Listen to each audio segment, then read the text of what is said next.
Namaste, this is Maya Tawari, bringing yet another episode of Women's Power to Heal Mother Earth. Today I want to talk about cows and the system of Goshala in India, in the traditional Vedic culture of India. A quote from Vaxian from the 4th or 5th century CE.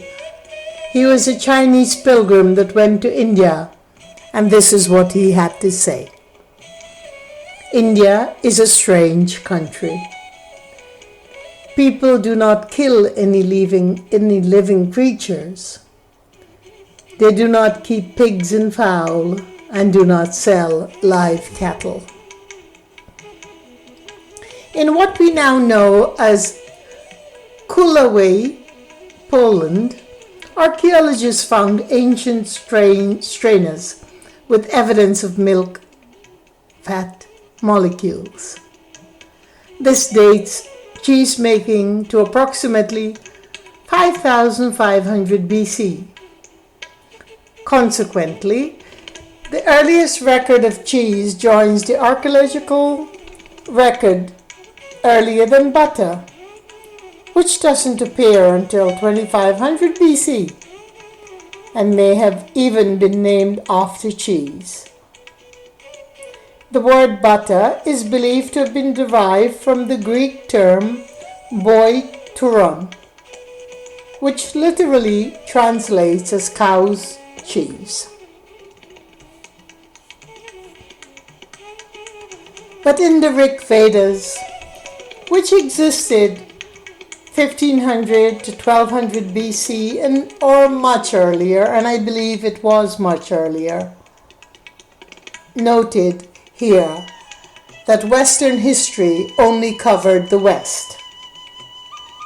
And when they talk about historical facts, historical discoveries, and historical existence, they were referring only to the advent of the West, which is a child compared to the history of the East. In the Rig Vedas, we are told many instances of milk, stanzas which cover the use of milk, milk for the health of humanity, and how we gain milk from the beautiful cow. Going back to Europe, the aurochs, or orachines as they were called, also known as uries or ewers, is an extinct species of large wild cattle that inhabited Asia and Europe and North Africa.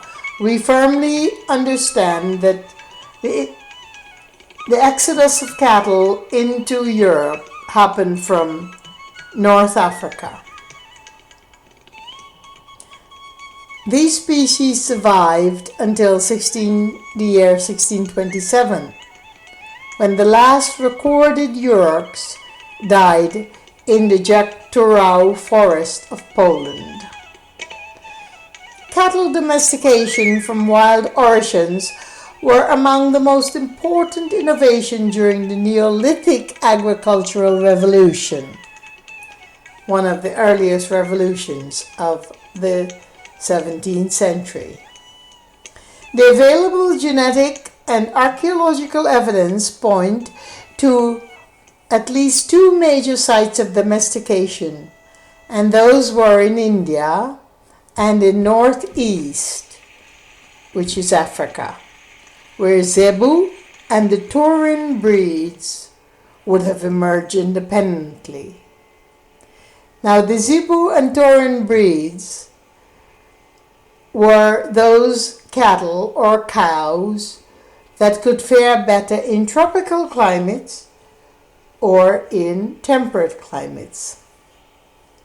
Under this hypothesis, all present-day European breeds would be descended from cattle domesticated in Africa, and subsequently spread during the diffusion of herding and farming lifestyles. Why am I telling you all of the history that we know of cows and what we later call cattle, which were domesticated cows from the Uruk breed of incredible mammals called cows? Because most of our history in America, in England, in Europe, come from the Western civilization, which actually thought that history began in Europe. I am here to tell you that history existed long before Europe. In fact, what we have in the Vedas and in the East and from the East supersedes any history we could possibly have learned in our present culture by millennia of time.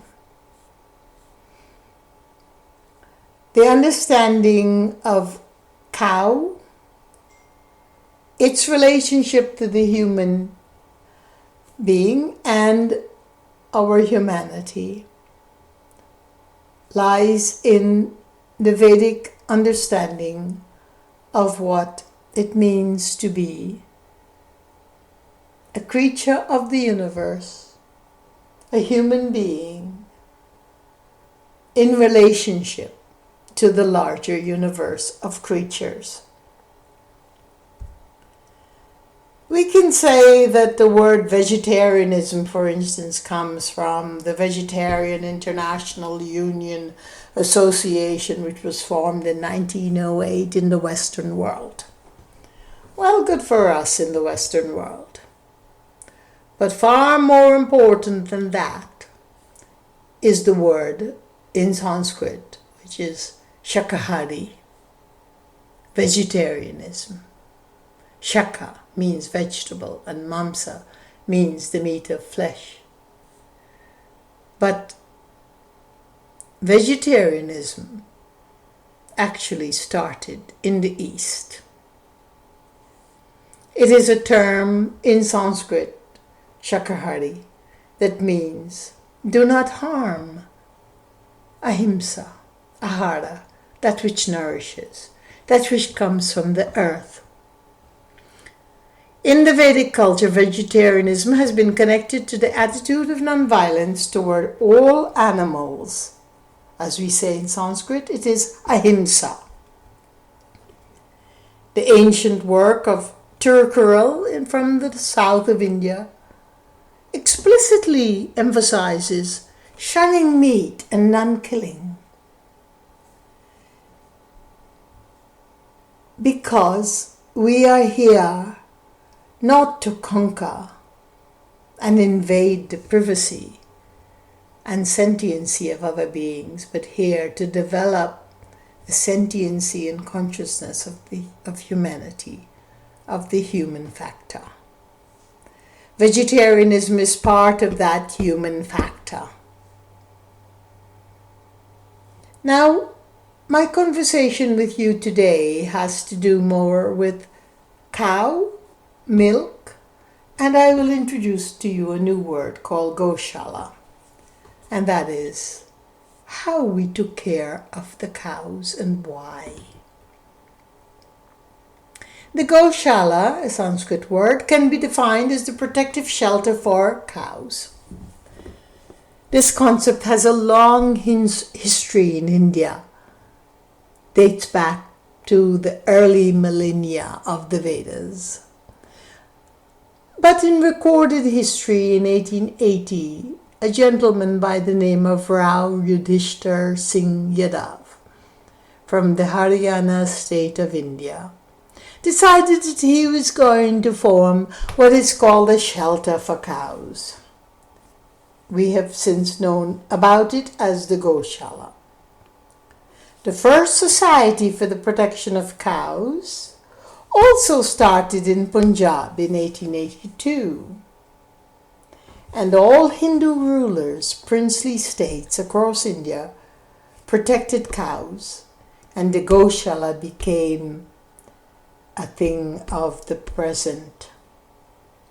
Goshala, where we take care of cows, where we provide the elder of cows nutritious meals, clean drinking water, free movement in gated pastures, regular bathing, cleaning, washing, disinfection of the pens at regular intervals, the care of the cow. Where have we seen that in the West ever? We're not looking in our relationship to the animals to form an intimate relationship with the animal in hugging them. We can hug them, or in singing to them. I've chanted to the cows for years. But we are looking to set up goshalas. When we talk about the vegan movement and their emphasis on not mistreating the cows in the horrific agriculture of the animal world that we live in the United States of America and in now many Western countries, we are responding to the animosity, to the vicious, horrific violence that we employ against another creature. And I don't blame the vegan movement for wanting to change this. But where has anyone who's become vegan taken part in a goshala? How many of you have set up a goshala here in the United States to take care of this exquisite creature? In India, from time immemorial, we have taken care of the cows with passionate caregivers to build an emotional relation. And we build an emotional relationship with them. We play the music, we chant to them, we sing mantras to them, we feed them. But we also, and this is so important for us to hear in the West, we actually respect their privacy. We actually respect the privacy of their own species by treating them with love and respect and nourishment and nutrition without compromising the integrity of our relationship to them.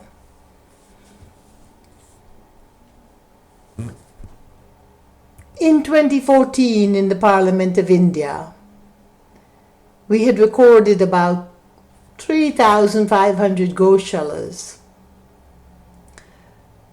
where positive change towards cow protection from the government through policies and fund allocation had been restored. According to sources in our news, 5.8 billion rupees had been allocated to goshalas by the Indian government between 2014 and 2016. It was to sustain goshala by commercializing the cow's urine and cow dung for various applications that had to do with human maintenance. And goshalas became a popular idea abroad. In the UK. One goshala named New Gokul, maintained by the Hare Krishna temple movement, happened. And in Pennsylvania, a sanctuary called Gita Nagari Farm also was set up. Wonderful. Here again, once again, Vedic knowledge, wisdom, universal tradition of dharma was sent to the West and used by it. Goshala is more than the sanctuary for cows. It was a space that facilitated the prevention of cruelty against cows at the end of their life. and ensure a graceful exit for them. They were provided with the sources of raw materials for the growing demand for byproducts of cow like urine and down. It was used in alternative medicine, meaning Ayurveda. It was used in our agriculture, and it was used in other applications that had to do with health. Now getting to Ayurveda and ghee. This is such a huge conversation that I cannot in one episode tell you about the incredible authenticity and historical odious beauty, immunity building strength and purpose of ghee, what you in the West call clarified butter made from the organic milk of the cow. But let me put it succinctly. For those of us who believe scientifically that the cow's milk cannot be in any way a natural food for humanity,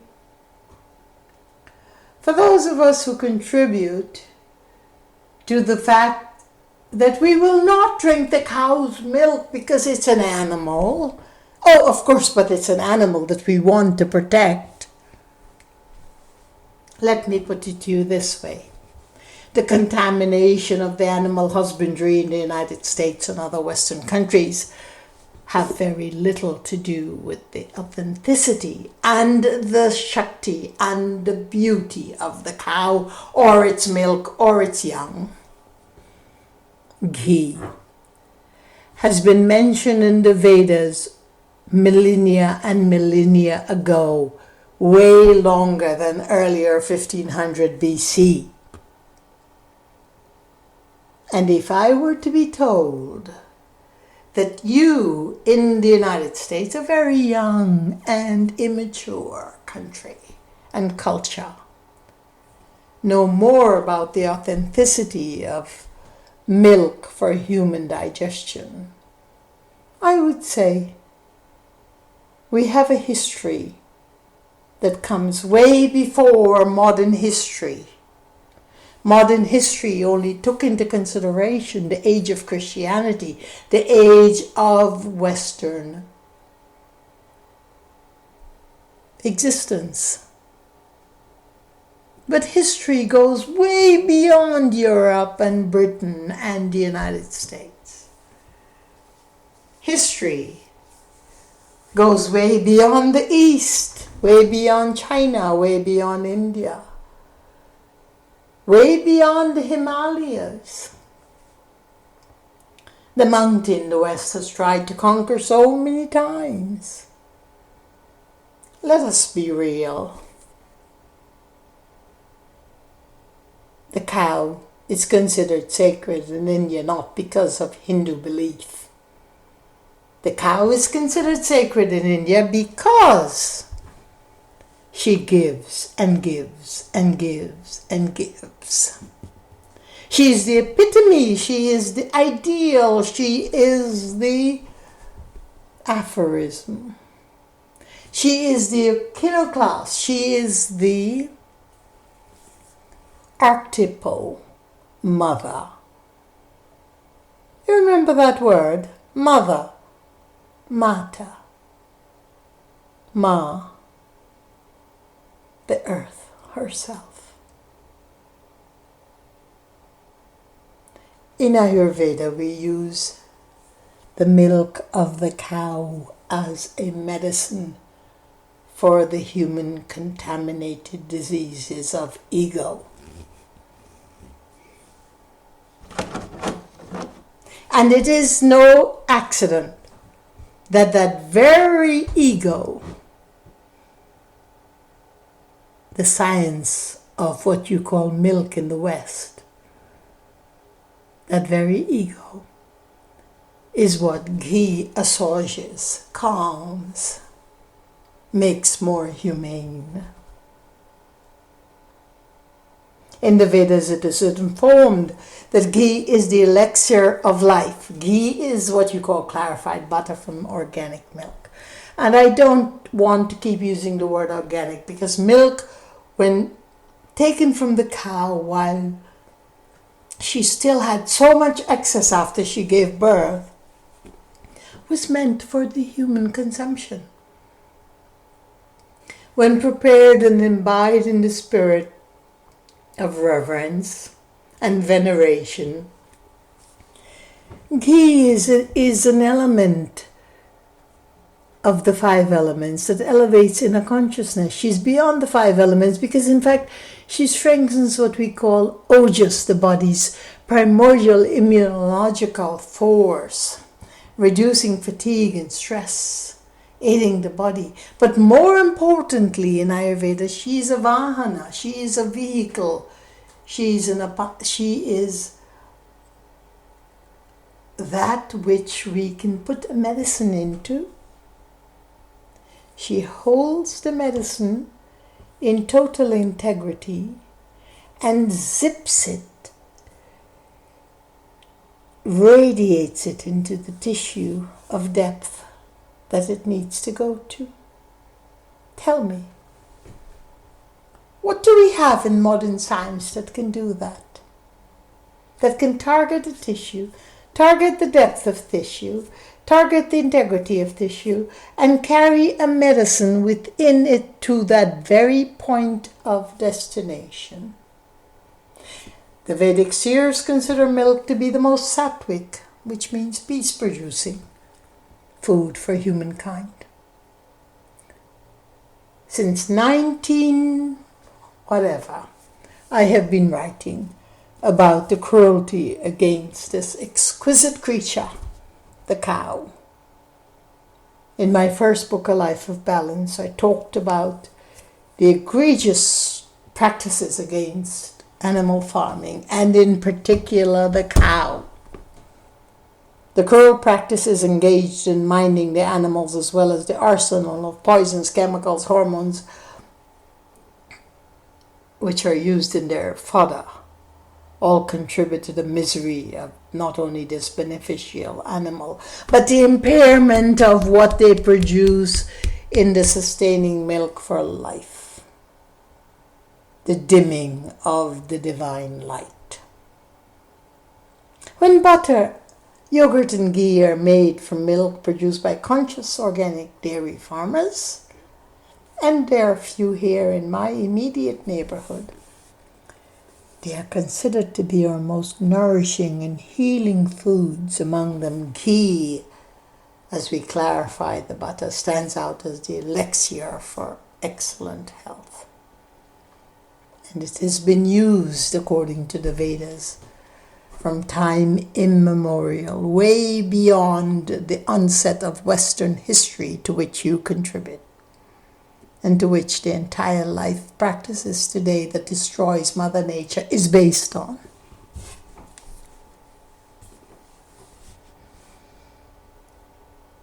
There are many words that I can say to you, but I do believe that when we talk about not using dairy, milk from the cow, in order to protect the cow in America, we may be right about that. Animal husbandry has become a horrific, violent crime in the West. So yes, that is correct. But when we talk about milk as not a food for the human person, we are disrespecting the traditions of many cultures that went back years and millennia and millennia and millennia. And we actually have to take some responsibility for understanding that our limited knowledge of the history of life's evolution is exactly that, limited. Limited and prejudiced at the same time.